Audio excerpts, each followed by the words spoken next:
Hello mga gilaw, in this video nagchat nga pala sa atin si Sir last year upang ikonsulta yung problema ng kanyang tato at kung kaya't nagkasundo nga kami ni Sir na mag-customize ng design na aakma dito sa amin tatakpan. Sobrang matrabaho nito dahil isa nga itong massive cover up tattoo at ang matindi nga dito sobrang laki nito. Kita nyo naman yung detalye ng aming pyesa ni Bossing. Aba, scorpion sa ibaba tapos may scorpion character pa ng Mortal Kombat sa itaas, sabay may logo pa talaga ito ng Scorpio sa pinaka-hood nito. Ay ewan ko na lang talaga kapag hindi pa napagkamalang Scorpio ang zodiac sign ni Sir ay dinaya. At dito nga nasa part na tayo ng hagudan, binigyan ko agad si Bossing ng masahe a la madre na tinuro sa akin ng kaibigan ko sa Taiwan na si James Kaime na nagmula pa sa bansang Uzbekistan. Sus Mariusep ka naman talaga gilaw, ay miss you na.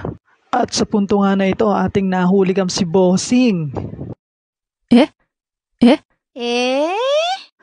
Paliwanag ni Bossing kung saan na lang daw umandar ang kanyang kamay na muntik pa ngang ikabulag ng tato nito.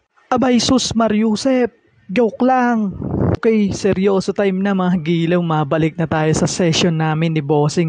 Ayon kay Sir, sumailalim na rin pala ito noon sa isang tattoo cover up session. Ngunit hindi naging matagumpay. Respeto sa mga naunang artist, bali unang kita ko pa lang talaga, hindi compatible yung unang design na ginamit sa naunang pinatakpan ni Sir. Kaya ako po bilang tattoo artist, payo lang sa mga client na magpapa-cover up or nagbabalak pa lang, mas maiging ibigay nyo ng buo ang tiwala nyo doon sa artist na napili ninyo. At mas maigi i-stock nyo din yung mga artist na gusto ninyong mag-handle ng ganitong sitwasyon para hindi kayo magsisi sa uli. Yun lamang po, maraming salamat.